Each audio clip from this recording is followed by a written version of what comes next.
Hello guys, and welcome to a new episode of the Montrose and Highland Railroad. Just a short video to let you all know that I'm still here.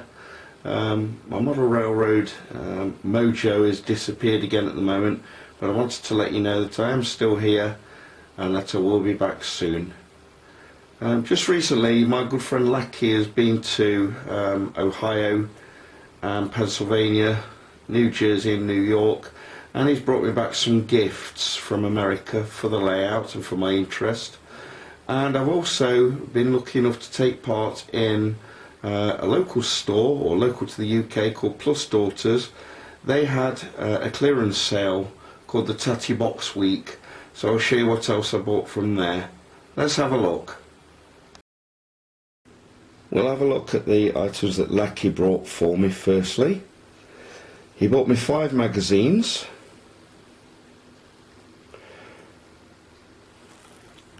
Must admit, the Model Railroad News and the Railroad Model Craftsman are not ones which I've seen before.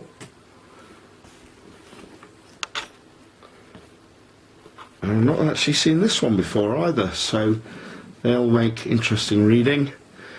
And of course it wouldn't be a magazine collection without Model Railroader. Let's see, what else has he bought for me? Well, as Lachie went to Altoona and Horseshoe Curve in Pennsylvania, he bought me a badge. I don't know if that will zoom in, or maybe I'll have to bring the camera away a little bit.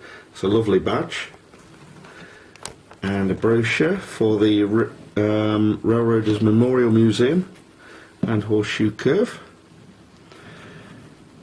And then there's a Great Norfolk Southern badge,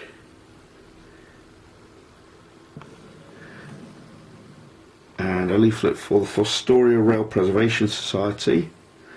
I've been to both Horseshoe Curve and Fostoria and would recommend them to everybody.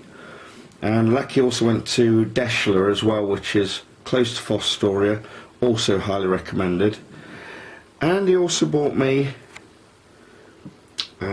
these hobby tools. I'm assuming that there weren't 2 missing, that he's taken the 2 on the left, and I've got these 2 here. Also doubles up if I want to do any home dentistry as well while I'm here. So thank you very much, Lachie.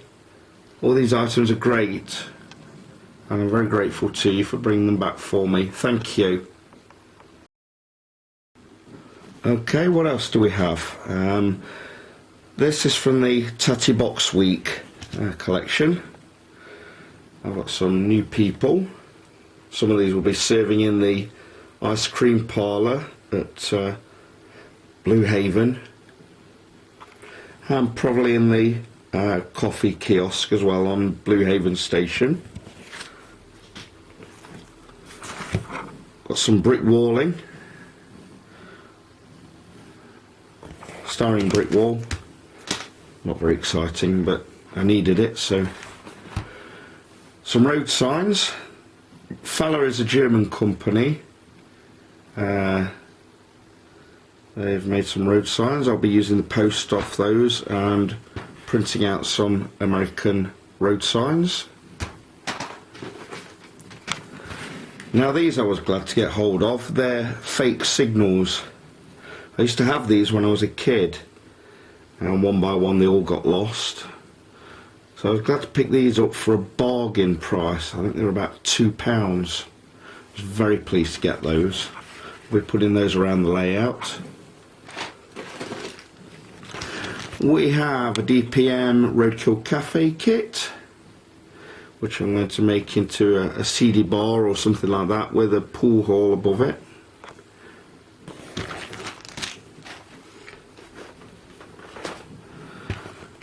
Faller again, some tables and chairs, ones that you don't have to make up yourself, thankfully, because anybody trying to make chairs in N scale using kit parts drives you absolutely crazy.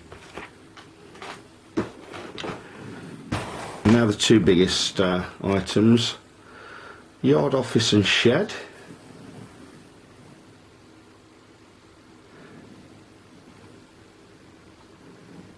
made by Walthers.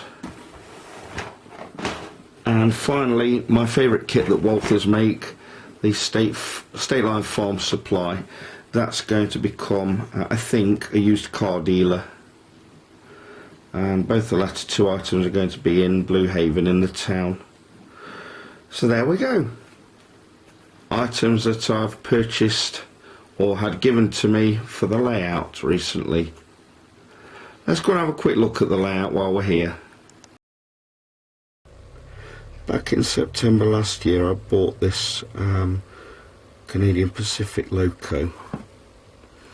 I previously had 9502 before, but I had to sell it a couple of years ago to raise some funds, so I was really glad to get it back again.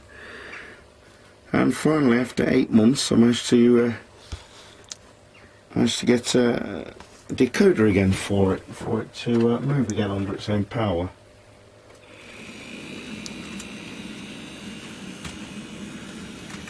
So I'm very glad that this Loco is now back in service, number 9502.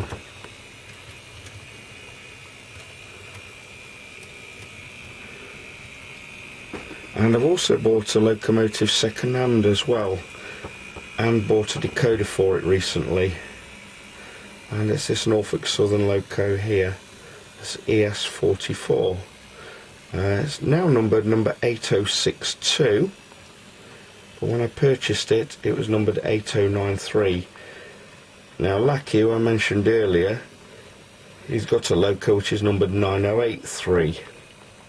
So just in case 9083 visits the layout again, as it did a few months ago, I renumbered 8093 to become 8062 to save us getting confused. And I also got a decoder for this Loco as well, so let's see him running. The Loco is from Fox Valley Models, and I've always liked this Loco.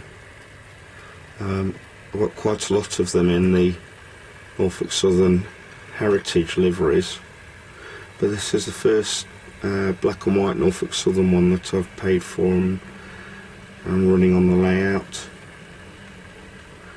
They always run very well, Fox Valley model Locos, although I do find that they run very slowly straight out of the box if you haven't run them for a long while.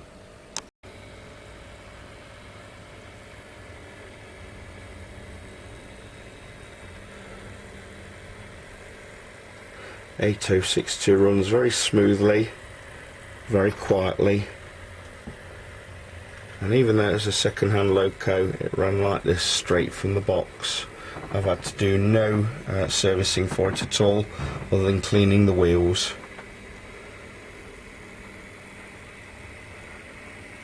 So yes, very pleased with it.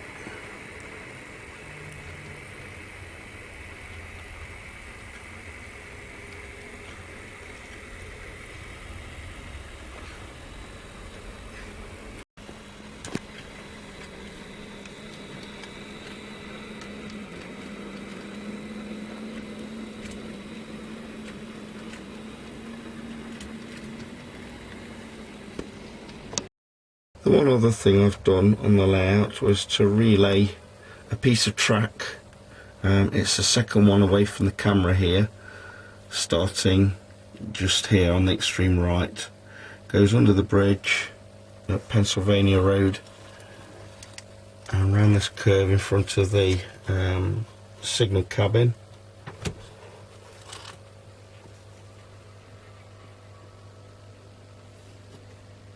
And joins just here to the turnout. The original track that was in here, it was in 3 pieces, and it was causing trouble. I think the track was tired and needed replacing. So that was the other thing that I've done since the last video. So as you can see, not very much done on the layout, I'm afraid. But I thought I'd bring you an update just to let you know that I haven't retired from the hobby altogether, and I do have some new purchases, including this Loco and a couple of decoders. Anyway, I hope to bring you another video very soon. Take care. like or dislike this video and consider subscribing, and I'll see you all very soon. Bye for now.